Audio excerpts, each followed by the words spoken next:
정황을 잘 이해하는 사람은 하나님의 말씀을 잘 이해할 수 있고 하나님의 말씀을 잘 적용할 수 있습니다. 여기서 정황이라는 말은 성경이 쓰여졌던 역사적인 배경을 이해한다는 의미이며 우리가 살고 있는 시대의 배경을 이해한다라는 의미입니다. 성경의 역사적 배경을 이해한다라는 것은 성경이 쓰여졌던 시대의 배경을 이해한다는 것과 더불어 성경 66권에 기록된 하나님의 구속사적 흐름을 이해한다라는 것입니다. 우리가 살고 있는 시대의 배경을 이해한다라는 것은 우리가 살고 있는 시대의 문화의 모습들을 이해하는 것과 더불어 하나님께서 성경 가운데 나타난 구속사 흐름 가운데 우리가 과연 어디에 서 있는가를 이해한다라는 의미입니다. 이렇게 본다면 성경에 나타난 구속사의 흐름을 이해한다라는 것은 성경을 우리에게 잘 이해하는 정황을 주어지게 되고 또한 우리가 성경을 잘 적용할 수 있는 정황도 주어지게 됨을 확인해 볼 수 있습니다. 바울은 갈라디아서 3장 15절부터 성경에 나타난 구속사의 흐름으로부터 약속과 율법을 설명하였습니다. 하나님께서는 아브라함에게 먼저 약속을 주시고 이후에 모세를 통하여서 율법을 주셨습니다. 이후에 모세를 통하여 주어진 율법은 하나님께서 아브라함과 맺은 약속을 변경하거나 폐지할 수 없습니다. 율법의 기능은 우리를 구원하는 것이 아니라 죄를 드러나게 하고 죄를 증가시키는 역할을 합니다. 이 율법의 기능은 그리스도가 오기 전까지 제한적이고 일시적으로 역할을 할 뿐입니다. 율법은 생명을 줄 수 있는 능력은 없지만 약속을 성취하시는 그리스도께 우리를 인도하는 역할을 합니다. 이러한 구속사적 역할에서 율법은 믿음으로 말미암아 약속이 나타나기 전까지는 죄 아래 있는 자들에게 초등교사의 역할을 하였습니다. 그러나 믿음이 온 이후로 신자는 율법의 초등교사 아래에 있지 않게 됩니다. 신자는 믿음으로 말미암아 그리스도와 연합하여 하나님의 자녀가 됩니다. 하나님의 자녀가 된 신자는 이제 율법 아래에서 옛사람으로 살지 않고 그리스도의 옷을 입고 새 사람으로 살아가게 됩니다. 이렇게 하나님의 자녀가 된 자들은 아브라함의 자손으로 약속을 따라서 유업을 받는 자입니다. 이 갈라디아서 3장 내용 3장에서 우리는 신자는 율법의 초등교사 아래가 아니라 하나님의 자녀가 되었다라는 것을 살펴보았습니다. 바울은 갈라디아서 4장에서 또 다른 각도로 설명을 합니다.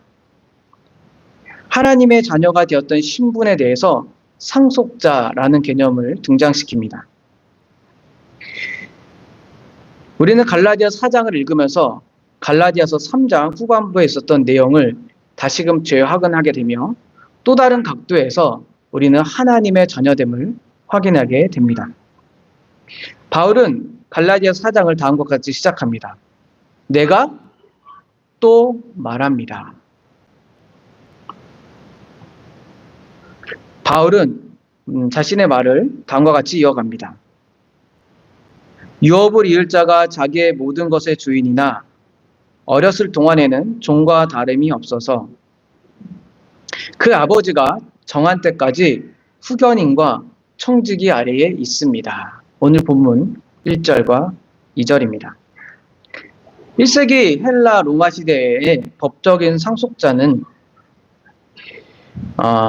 그가 어렸을 때 아버지의 재산을 상속받기로 예정되어 있지만 상속자의 권한을 행사하지는 못했습니다.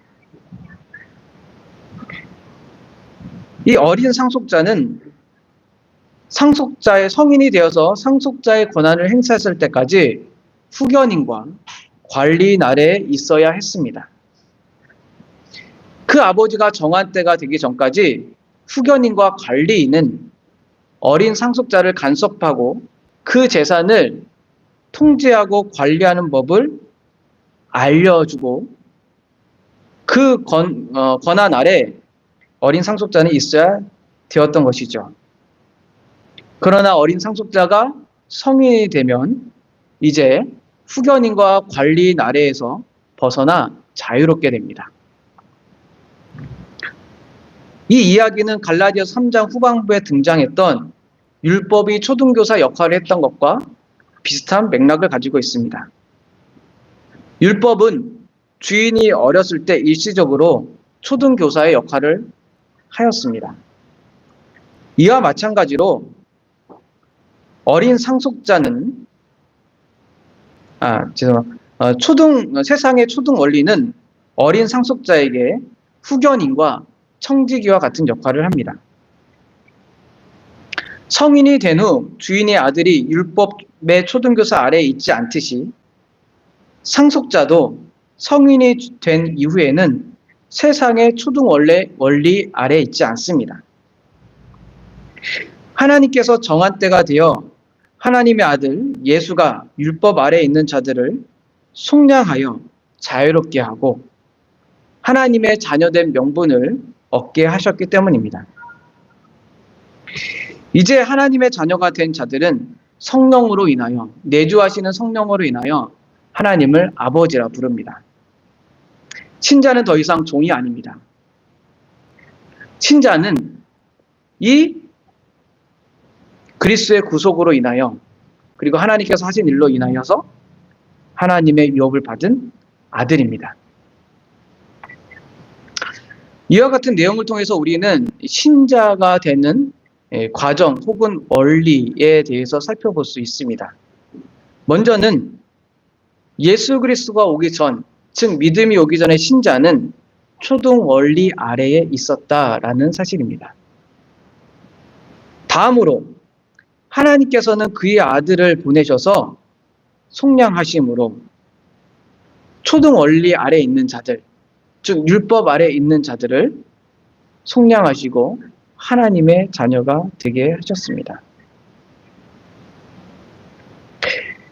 이제 예수가 오신 이후에 아들의 영으로 이제 신자는 하나님을 아버지라 부르고 더 이상 종 아래 있지 않고 하나님의 상속을 받는 아들로 있게 됩니다.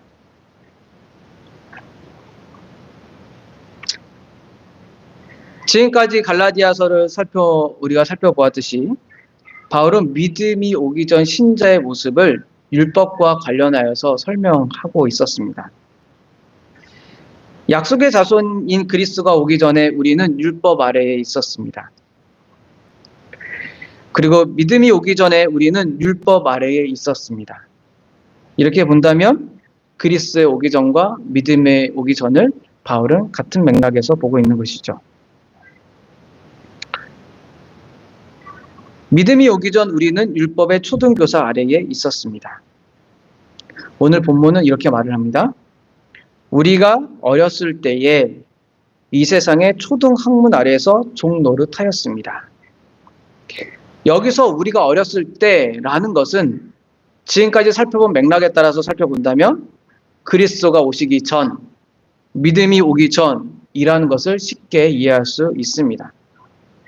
구속사적으로 보면 어렸을 때라는 것은, 오늘 본문에서 어렸을 때라는 것은 그리스도가 오시기 전을 의미하고, 우리의 구원을 적용한다면 우리가 예수 그리스도를 믿기 전이라고 말할 수 있습니다. 바울은 이렇게 그리스도가 오시기 전, 믿음이 오기 전에 있는 이 어릴 적에 있는 사람을 마치 옛 시대 방식으로 옛 시대의 방식으로 살아가는 사람들이라고 묘사하고 있으며, 그 모습을 세상의 초등학문 아래에서 종 노릇하는 사람이라고 말을 하고 있습니다. 여기서 우리가 주목해야 될 단어는 초등학문이라는 단어입니다. 이 초등학문이라는 단어는 이 헬라어로는 스토이켈리온이라고 하는데, 제가 사실은 원어를 하면서도 원어를 잘 사용하지 않습니다. 왜냐하면 이제 여러분이 뭐 원어를 보실 필요도 없고, 그 원어적 의미가 그렇게 뭐 더 의미를 드러내지 않기 때문입니다. 그러나 제가 여기서 원어적 의미를 사용하는 것은 이 초등학문이라는 어감이 우리 시대에 갖는 것과는 조금 다르기 때문에 원어를 조금 사용해 보았습니다. 이 초등학문, 그래서 제가 앞서는 초등원리라고 했죠. 초등학문, 초등원리 이렇게 되는데, 이 스케이켈리온이라는 이 단어는 이 사전적으로 찾아보면 어떤 것을 배우는 데 있어서 기본적인 원리 혹은 어떤 것을 구성하는 기본적인 요소라는 의미를 갖고 있습니다. 그 영어의 번역본들을 다양하게 살펴보면 다음과 같이 번역을 합니다. 세상의 기초적인 것들이라고 번역하기도 하고요. 세상의 요소라고 번역하기도 하고요. 세상의 기초적인 원리라고 번역하기도 하고, 우주의 기초적인 영들이라고 번역하기도 하고요. 기본적인 도덕적인 원칙이라고도 번역이 됩니다. 그러니까 영어 성경을 다양하게 번역하고 있어요. 뭐 NIV, NASB, ESV, 그리고 뭐 뭐랄까요, 킹 제임스 버전 이런 것들 보면 다양하게 번역합니다. 제가 이렇게 말씀드리는 이유는 초등학문이라는 우리가 갖고 있는 이 고정관념에서 조금 벗어나야 된다라는 말씀을 드리기 위해서입니다. 우리가 초등학문, 그럼 우리 초등학교 때 배운 학문이라고 생각하잖아요. 당시에 있는 상황이나 이 단어들은 우리 시대의 정황 속에서 이 단어를 이해하는 데 있어서 한계를 갖기 때문에 조금 자유롭게 좀 살펴봐야 된다라는 것을 좀 말씀드리고 싶습니다. 보통 세 가지로 해석할 수 있습니다. 이렇게 군집해서 보아두면요. 첫 번째로 기본적인 철학적 원리 또는 종교적인 원리로 이해하는 것입니다. 이렇게 이해한다면 유대인 정황에서는 율법이 되는 것이고, 그리스 정황에서는 철학을 배우는 것이 됩니다. 그러겠죠? 이 단어를 갖고 한다면. 둘째로 공기, 물, 불과 같은 요소가 세상을 구성하는 기본 요소라고 해석하는 경우입니다.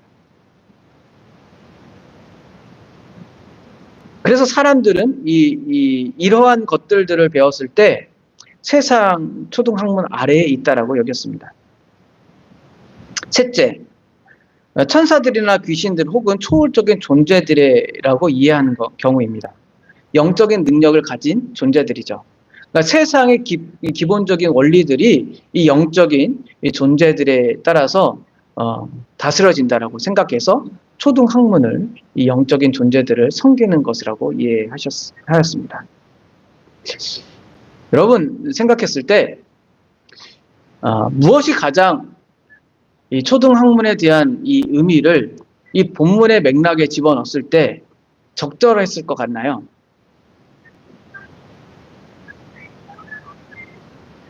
여러분 그냥 들으셨죠? 제가 말을 하니까. 제가 이렇게 여러 가지로 다양하게 말씀을 드릴 때는 여러분의 선택지를 넓혀드리고 성경의 이해폭들을 넓혀드리는데 그 의의가 있습니다. 성경의 말씀에서 여기서 초등학문은 어떤 의미라고 생각하십니까? 여러분 좀 주체적으로 생각하셔야 되잖아요. 첫 번째, 두 번째, 세 번째. 다시 말씀드리면 첫 번째는 철학적 원리 또는 종교적 원리. 두 번째는 땅, 공기, 물, 불과 같은 요소들. 세 번째는 이 세상을 다스리는 초월적인 존재들. 뭐가 가장 적절한 것 같아요?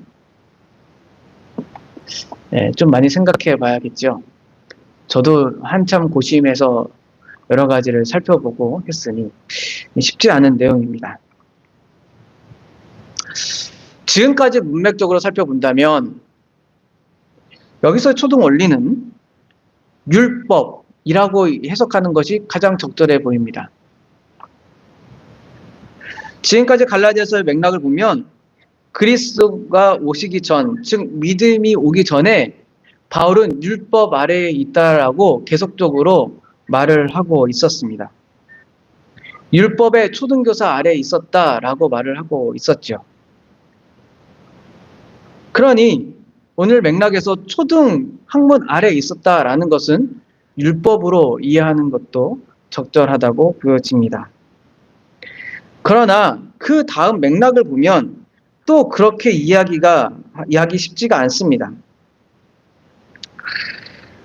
8절과 9절과 10절을 보면 다음과 같이 초등학문이라는 단어가 다시 등장하는데요. 너희가 그때에 하나님을 알지 못하여 본질상 하나님이 아닌 자들에게 종노릇하였더니 이제는 너희가 하나님을 알 뿐 아니라 더욱이 하나님이 아신 바 되었거늘 어찌하여 다시 악하고 천박한 초등학문으로 돌아가서 다시 그들에게 종노릇하려 하느냐라고 말을 하면서 너희가 날과 달과 절과 해를 삼가 지킨다라고 말을 하고 있습니다. 이렇게 보면 초등학문은 1세기 로마 그리스 시대에 천사나 미신들을 섬겼던 죄 아래 있는 사람들을 의미하는 것 같습니다. 앞의 맥락을 따라서 쫓아간다면 율법처럼 보이고 뒤의 맥락을 끌어와서 생각해 본다면 이 초등학문은 이 미신을 숭배하고 혹은 날과 절기들을 숭배했던 것처럼 보입니다. 무엇이 적절할까요? 다시 질문 드려봅니다. 우리가 성경이 본문을 둘러싸이는 정황 속에서 이 초등학문이라는 단어는 어떻게 이해하는 것이, 특별히 스토이켈리온이라는 이 단어, 이 초등학문, 저는 초등원리라고 말을 해보겠습니다. 기초원리라고도 될 수 있고요. 어떻게 이해하면 좋을까요? 저는 바울이 의도적으로 지금 이 정황 속에서 율법이 아니라 초등학문 또는 초등원리라는 단어를 의도적으로 사용했다라고 생각이 듭니다. 이 초등원리 또는 초등학문이라는 이 단어는 율법을 포함한 의미를 담고 있지만 율법을 말하는 것 같지는 않습니다.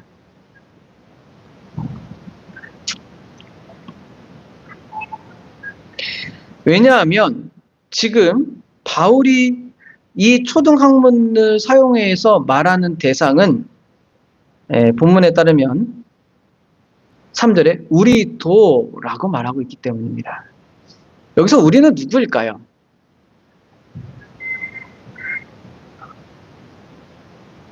바로 앞구절에 따른다면 유대인이나 헬라인이나 모두 예수 그리스도 안에서 하나님의 자녀가 된 자들입니다. 그러니 여기서 초등학문이라는 말에 대한 이해를 할 수 있는 사람은 유대인뿐만 아니라 율법을 가졌던 유대인뿐만 아니라 율법을 갖지 않았던 이방인에게도 잘 적용될 수 있는 단어의 표현인 것이죠. 네.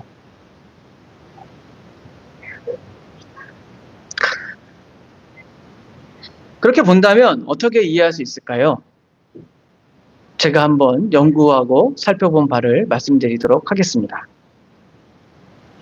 유대인이나 헬라인이나 모두 세상 가운데 있었습니다. 당시 세계관으로 봤을 때 땅, 공기, 물, 불과 같은 이 세상을 기본적으로 구성하는 요소 아래 살고 있었던 사람들입니다. 유대인도 이 세상의 요소에서 벗어나지 않았고 그리스도인들도 이 세상의 요소에서 벗어나지 않았습니다. 이방인들은 이 땅, 공기, 불, 물과 같은 이 세상의 요소들을 신과 관련하여서 자신의 종교적인 원리로 삼고 우상을 만들었습니다. 반면 유대인들은 이 세상의 요소들 아래에서 율법의 의식들을 따르며 하나님께 나아갈 수 있다라고 생각했습니다. 즉 율법이 우상이 된 것이죠. 이렇게 본다면 유대인이나 이방인 모두 하나님께서 주신 것들을 통하여서 우상 숭배의 모습을 가졌다라고 말할 수 있습니다.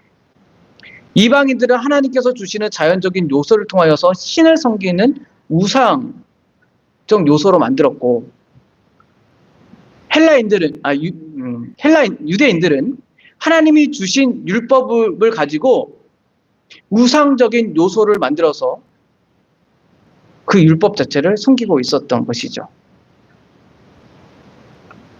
이렇게 율법 아래에 있었던 사람들은 유대인이든 이방인이든 모두 똑같이 우상 아래에 있었던 것이죠.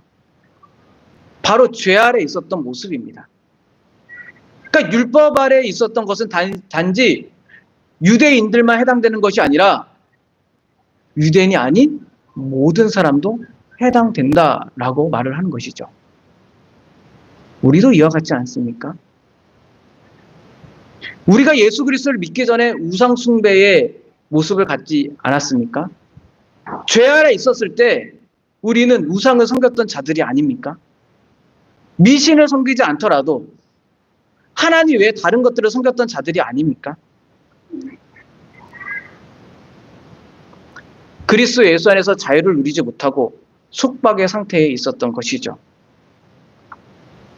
쉽게 말하자면 오늘날로 우리 시대의 모습을 말한다면 모태신앙으로 태어나 어렸을 때부터 하나님이라 부르고 종교의식 가운데 예배하고 말씀 보고 기도를 하지만 그리스도를 믿기 전에는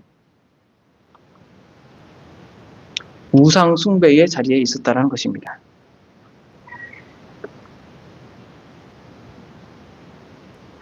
그리스도를 믿지 않는 자들은 더더욱 분명히 드러나죠. 그리스도를 믿기 전에 사람들은 하나님의 이름을 부르지도 않고 다른 것을 섬기며 우상 숭배를 하였습니다. 모태신앙은 이 종교적인 의식이 우상 숭배가 되었고, 모태신앙이 아닌 사람들은 드러내놓고 우상 숭배를 했던 것이죠. 그러니 모태신앙인 사람들과 모태신앙이 아닌 사람들의 차이가 있나요? 모두 죄 아래에 있었던 같은 사람입니다.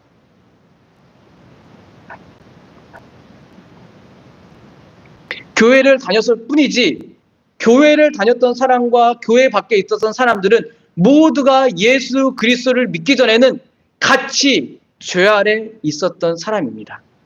차별이 없습니다. 같습니다.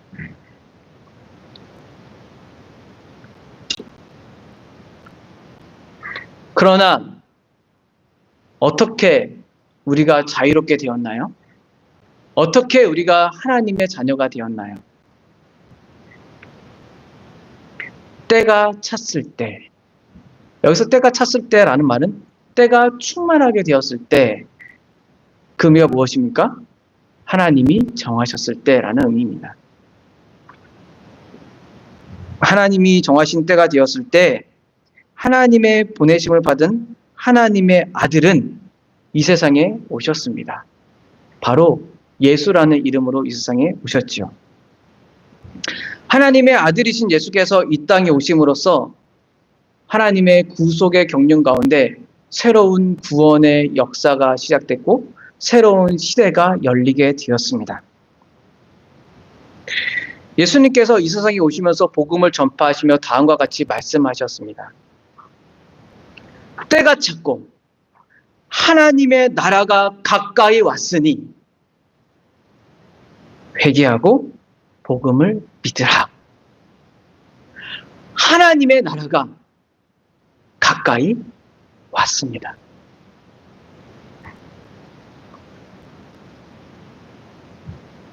이 종말론적인 새로운 구원의 시대가 열린 것입니다. 예수 그리스도가 오심으로 이 세상에 이 종말론적인 새로운 구원의 시대가 열려져 있습니다. 우리는 그 시대 가운데 살아가고 있죠. 사람들은 늘 종말의 때, 재림의 때를 바라보고 있지만 종말의 새 시대 가운데 우리가 살고 있다는 것을 쉽게 잊어버립니다. 우리는 종말의 때에 살고 있습니다. 언제부터요? 예수 그리스도가 오신 이후부터요.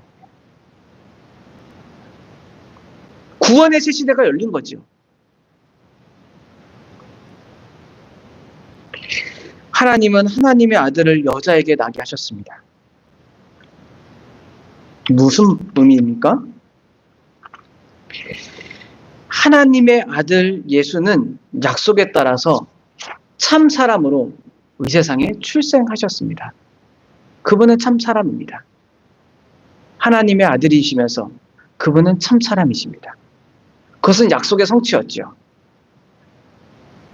내가 너로 여자의 원수가 되게 하고 내 후손도 여자의 후손과 원수가 되게 하리니 여자의 후손은 내 머리를 상하게 할 것이요 너는 그의 발꿈치를 상하게 할 것이니라 라는 창세기 3장 15절의 말씀의 성취자로 오셨습니다.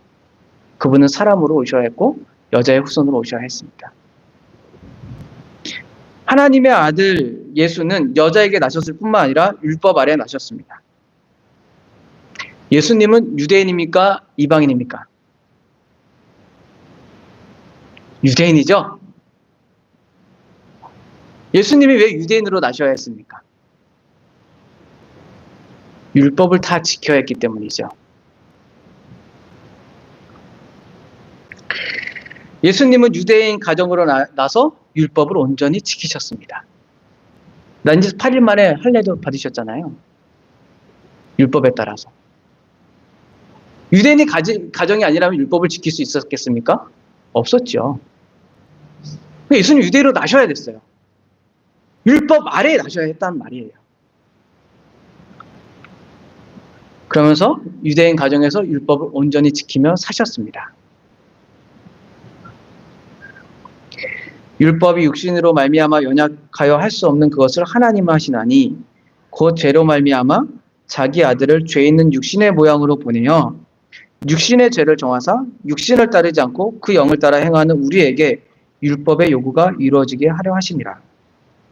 하나님께서는 하나님의 아들인 예수를 여자에게 낳으시고 율법 아래 나게 하심으로써 율법을 온전히 지키고 하나님의 뜻에 따라서 율법 아래에 있는 자들을 속량하게 하시는 것이 하나님의 뜻이었습니다. 그리스도께서 우리를 위하여 저주를 받은 바 되사 율법의 저주에서 우리를 속량하셨으니 기록된 바 나무에 달린 자마다 저주 아래에 있는 자이니라.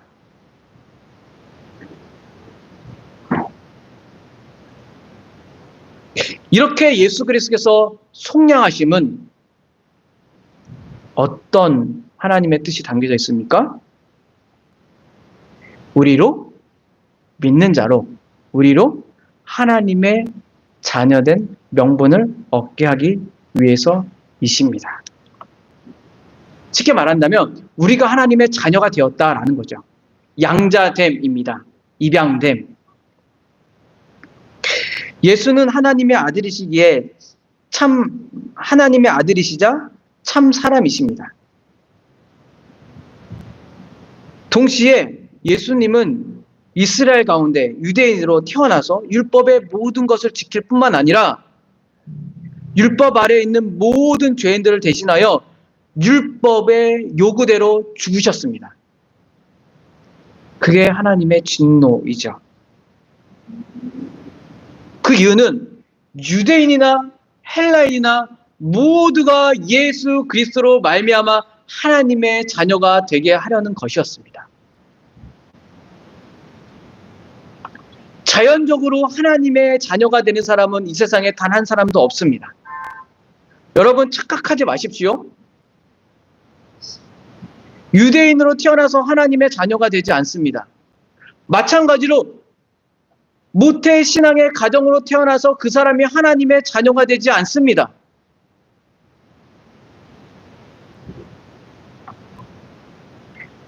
또 절망할 필요도 없습니다. 내가 이전에 하나님의 모태신앙의 가정 가운데 태어나지 않았다고 해서 하나님의 자녀가 아니 될 이유도 없습니다. 왜죠? 하나님의 자녀가 되는 것은 하나님이 보내신 그의 아들 예수 그리스도의 속량하심으로 되기 때문입니다. 하나님의 자녀가 되는 시작은 나로부터 시작된 것 같지만, 나의 믿음으로 시작된 것 같지만 실제로 어디서부터 시작됐나요? 하나님으로부터 시작되었습니다. 우리는 믿음으로 내가 하나님의 자녀된 것이 나로부터 시작되지 않고 하나님으로부터 시작된 것을 압니다. 하나님이 그의 아들을 보내셨지요. 누구로부터 시작됐습니까? 하나님으로부터 시작됐습니다.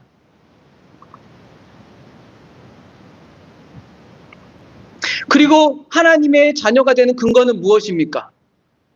하나님이 보내신 그의 아들이 율법의 모든 것을 이루신, 여자에게 나시고 율법 아래 나신 그분께서 율법의 모든 것을 이루시고 율법 아래 있는 자들을 속량하셨기 때문입니다. 그러면 하나님의 자녀가 된 것은 내가 믿음의 근거입니까? 아니면 그 믿음이 하나님의 하신 일을 근거로 하는 겁니까?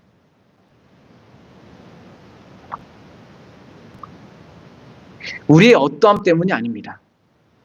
내가 믿음을 만들어낸 것이 아니고, 나의 신념 때문도 아니고, 내가 성경을 더 알았기 때문도 아니고, 종교적 의식을 더했기 때문도 아니고, 하나님께서 그의 아들을 여자에게 나게 하시고 율법 아래 나게 하셔서 우리를 속량하셨기 때문입니다. 또 다른 근거는 없습니다. 그것이 하나님의 자녀됨이고, 우리가 율법 아래 있는 어릴 적의 신앙을 벗어나는 방법입니다. 그게 믿음이죠. 나로부터 시작되지 않고 하나님께서 하나님의 자녀됨을 다 이루셨다는 것을 아는 것이 믿음입니다.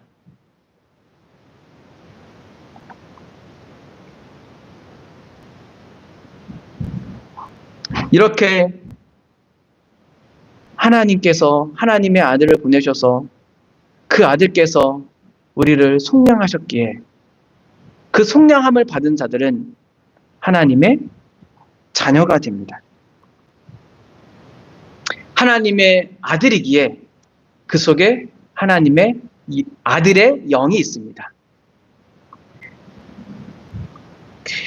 여기서 조심해야 될 것은 우리가 하나님의 자녀가 되었고 그 이후에 아들의 영을 받았다라는 것이 아니고, 하나님의 자녀이기에 우리 속에 아들의 영이 있다라는 겁니다.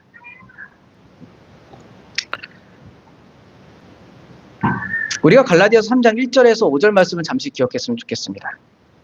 성령을 어떻게 받습니까? 믿음으로 받지요. 갈라디아서 3장 1절에 5절에서 우리 살펴봤잖아요. 믿음으로 너희가 성령을 받지 아니하느냐, 이렇게 보죠. 그런데 왜 율법의 행위를 따르느냐? 믿음으로 성령 받죠. 믿음으로 그 앞에 내용을 보겠습니다. 믿음으로 그리스도와 함께 하죠. 믿음으로 그리스도와 함께 하는 자는 믿음으로 성령 받은 자입니다. 그리스도와 함께 하는 자는 성령을 받은 자입니다. 그러니까 그리스도의 속량함을 받은 자는 그리스도와 함께 하는 자이고 성령 받은 자입니다. 따라서 아들을 믿고 예수 그리스도를 믿고 성령을 받은 자라면 성령이 우리 안에 내주하십니다. 논리적인 순서를 이렇게 막 열거할 필요가 없다는 거죠. 쉽게 말한다면 예수 그리스도를 믿음으로 그리스도와 연합된 자들은 하나님의 아들이 됩니다.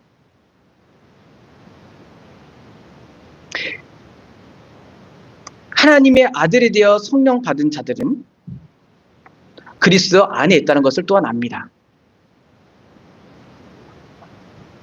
우리가 하나님의 아들 되면 철저하게 어디에 의존하죠? 그리스도의 구속사역. 우리가 성령 받았다는 것은 어디에 의존하죠? 그리스도의 구속사예요. 그 영은 아들을 증거하잖아요. 그 아들의 영.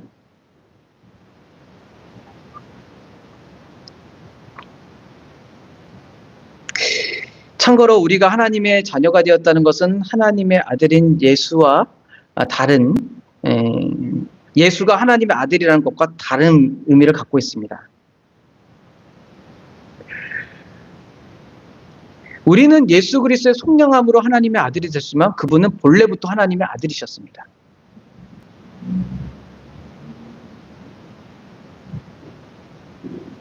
우리는 철저하게 아들 되면 그리스도께 의존돼야 됩니다. 내가 하나님의 자녀 되었다. 그리스도의 속량과 필연적으로 관련을 맺어야 합니다. 그러나 예수는 그렇지 않습니다. 그분은 본래 하나님의 아들이셨습니다.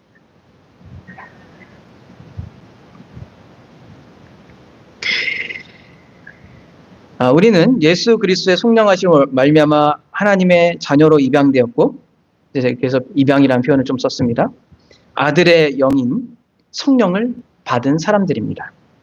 그러니 하나님을 향하여 이제 하나님의 아들 예수와 같이 하나님을 놀라지 마십시오.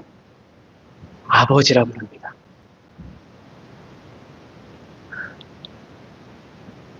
아버지.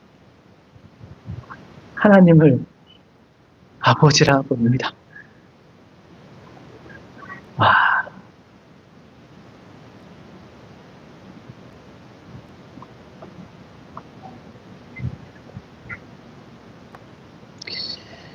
친밀하게 부르는 단어죠. 아빠, 아버지. 마치 하나님의 아들이신 그 성자께서 성부를 향하여서 친밀하게 아버지라고 부르는 것과 같이 하나님의 자녀된 우리들은 아들의 영으로 말미암아 하나님을 이 성자와 같이 성부 하나님을 아버지, 하나님을 아버지라고 부릅니다. 놀라운 경험이죠. 여러분, 하나님을 아버지라 부를 때 놀라운 경험을 하지 않으셨습니까? 그것은 내 안에 성령이 있다라는 확실한 증거입니다. 여러분 기도하실 때 하나님 아버지, 아버지 하나님 이런 표현들 쓰시잖아요. 이런 호칭을 하나님께 놓잖아요. 만약 그것이 여러분들이 형식적인 것이 아니고 진실한 하나님을 향한 호칭이었다면 여러분은 그 호칭을 부를 때마다 성령을 경험하는 겁니다. 믿으십시오. 안 믿으시죠? 사람들은 성령을 확인하기 위해서 보통은 놀라운 일들이 경험됐을 때, 야, 성령께서 이것을 하셨었어. 기도를 하다가 방언이 터졌을 때, 야, 성령께서 이것을 하셨었어. 기도하다가 어떤 꿈이나 환상을 봤을 때, 야, 성령께서 하셨어. 놀랍니다. 그런데 하나님 아버지라고 부를 때 놀라지 않아요. 당연하다고 생각해요. 왜죠? 교육받은 호칭이기 때문입니다. 교회에 와서 목사님도 아버지, 장로님도 아버지, 집사님도 아버지, 그러니까 하나님은 아버지라고 부르는가 보다. 그래서 나도 교회 와서 하나님 아버지라고 기도하는데 그것이 얼마나 놀라운 고백이고 호칭이고 하나님을 향해 부르는 것인 것을 인식하지 못해요. 왜죠? 종교적 교육으로 그렇게 하나님을 아버지라고 불렀거든요. 그런데 예수 그리스도로 말미암아 하나님을 아버지로 부르는 사람은 압니다. 내가 하나님을 아버지라고 부를 수 있구나. 내가 하나님의 자녀이구나. 어떻게 이런 일이 나에게 생길 수 있었겠는가? 나는 매 순간 기도할 때마다 아버지라고 부를 때마다 그리스도의 속량하심과 하나님의 은혜와 자비와 선하심을 아는구나.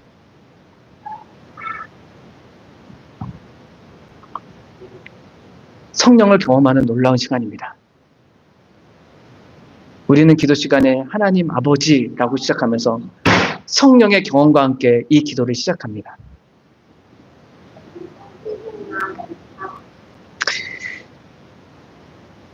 여러분, 하나님의 자녀로서 하나님께 기도하는 시간이 그래서 황홀하다면 황홀할 수 있습니다. 어떤 황홀경에 빠져서가 아니라 내가 하나님께 기도하는 그 사실 자체라 너무나 감격적이고 감사하고 나에게 있을 수 없는 일들이 일어나고 있는 것이죠. 기도를 안 하는 이유는 그 하나님의 아버지가 느껴지거나 경험되지 않는 것이죠. 성령의 경험들이 느껴지지 않는 겁니다.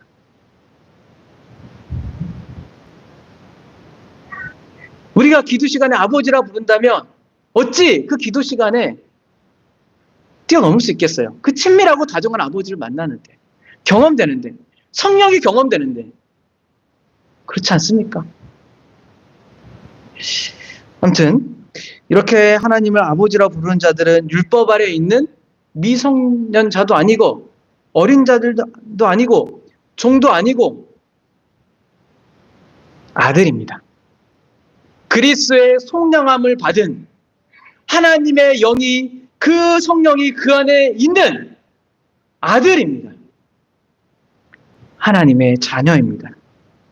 하나님의 유업을 받을 하나님의 자녀입니다. 이것이 바로 우리의 신분입니다. 예수를 믿는 자의 신분입니다. 이렇게 보면 우리가 하나님의 자녀된 것은 하나님의 은혜라고 말할 수 있겠죠. 우리는 성령을 받기 전에 율법 아래의 초등 원리를 따르던 자들이었습니다. 우상을 숭배하고 율법적이고 종교적인 의식에 사로잡혀 있었죠. 그런데 하나님께서 정하신 때에 그의 아들을 여자에게 나게 하시고 율법 아래에 나게 하셔서 우리를 속량하심으로 하나님의 자녀로 입양되었습니다. 우리 안에 계시는 아들의 영인 성령은 우리가 하나님의 자녀인 것을 확증합니다. 신자는 내주하시는 성령님을 통해서 하나님을 아버지라 부를 때마다 하나님의 자녀됨을 확증받습니다. 이제 하나님을 아버지라 부르는 하나님의 자녀는 더 이상 종이나 미숙한 사람이 아닙니다. 하나님의 자녀입니다. 하나님의 모든 유업을 상속받고 상속받을 하나님의 자녀입니다. 그게 우리의 신분이에요.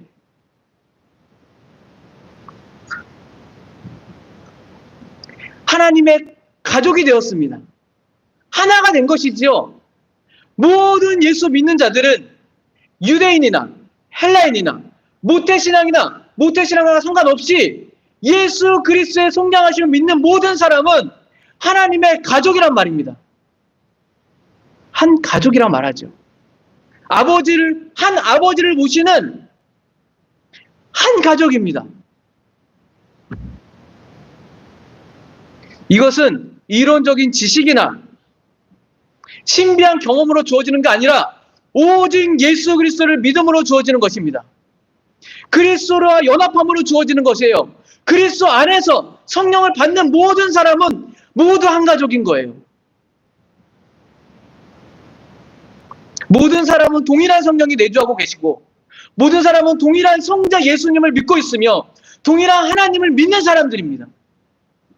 다른 게 없지요. 그러므로 하나님의 자녀된 여러분, 우리가 여기서 기억할 것이 하나 있습니다. 하나님께서는 그의 자녀들을 사랑하신다는 것입니다. 성령께서 우리 가운데 내주한다는 것은, 아들의 영이신 성령께서 내주한다는 것은 우리로 하여금 하나님의 사랑을 확증하게 한다는 것입니다. 하나님의 자녀됨이 하나님의 사랑, 은혜로 된 거 아니겠습니까? 또 다른 이유가 있습니까? 율법의 행위입니까? 율법의 노력입니까? 종교적 의식입니까? 기도를 많이 해서 하나님의 자녀가 됐나요? 말씀을 많이 봐서 하나님의 자녀가 됐나요? 아니요. 예수 그리스도를 믿음으로 하나님의 자녀 됐어요.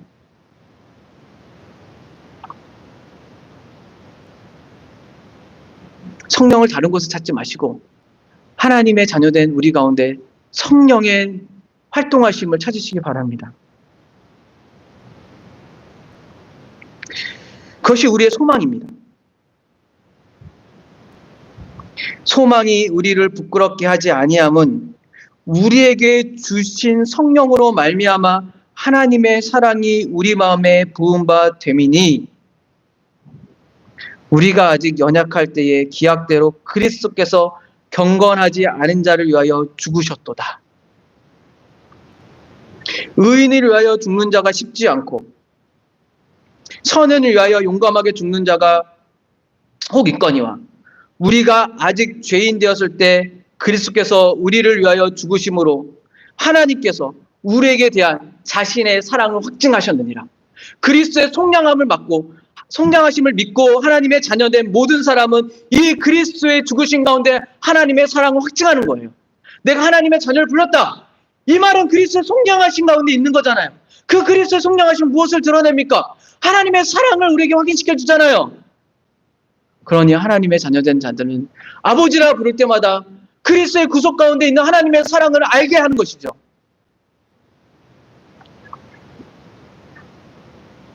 그 하나님의 사랑이 얼마나 귀합니까?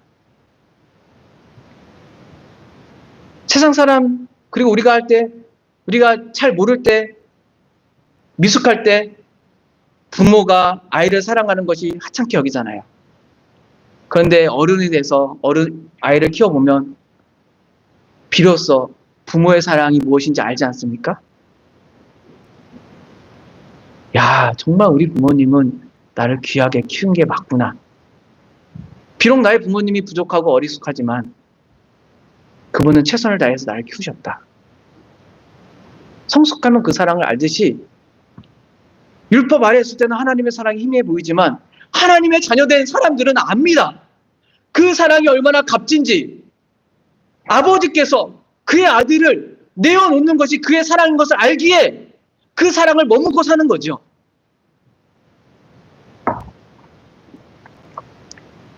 하나님의 유업을 받는다는 것은 이런 겁니다.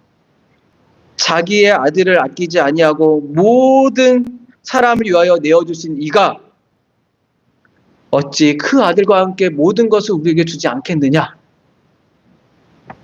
이게 하나님의 자녀됨입니다. 하나님께 그의 아들을 우리에게 모든 것이 줬다면 그보다 더 큰 것이 이 세상에 무엇이 있겠습니까? 그 자녀된 신분, 이 사랑은 우리로 하여금 새로운 삶을 살게 합니다. 그리스도의 사랑이 우리를 강권하는도다. 우리가 생각하건대 한 사람이 모든 사람을 대신하여 죽었은즉 모든 사람이 죽은 것이라.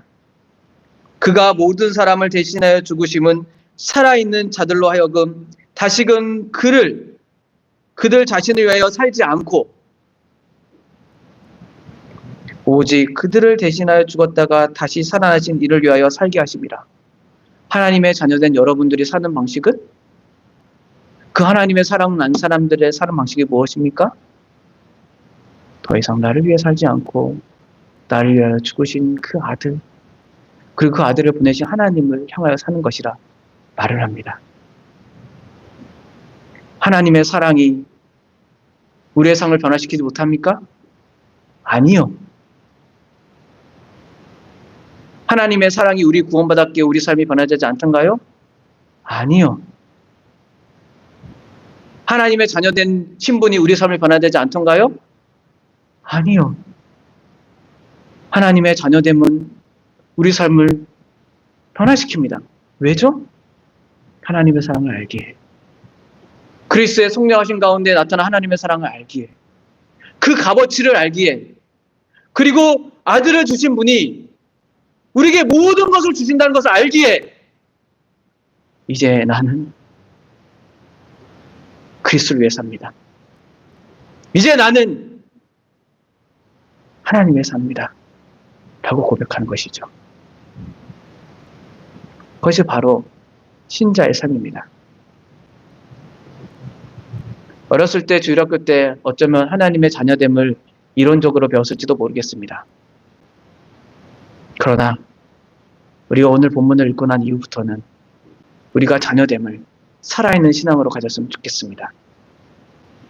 하나님의 사랑이 살아있는 신앙으로 가졌으면 좋겠습니다. 내가 하나님의 자녀가 되었다. 그게 뭐요? 이런 말 하지 맙시다. 하나님의 자녀가 되었다는 것은 하나님의 사랑을 알았습니다. 라는 고백으로 받고 싶시다. 하나님의 자녀가 되었으면 나는 이제 그리스도의 구속이 무엇인지를 알고 그 그리스도의 죽으심이 무엇인지를 알았다는 말로 받고 싶시다.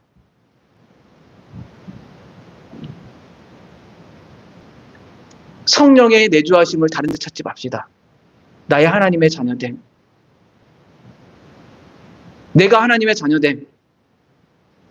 성령이 역사하십니다.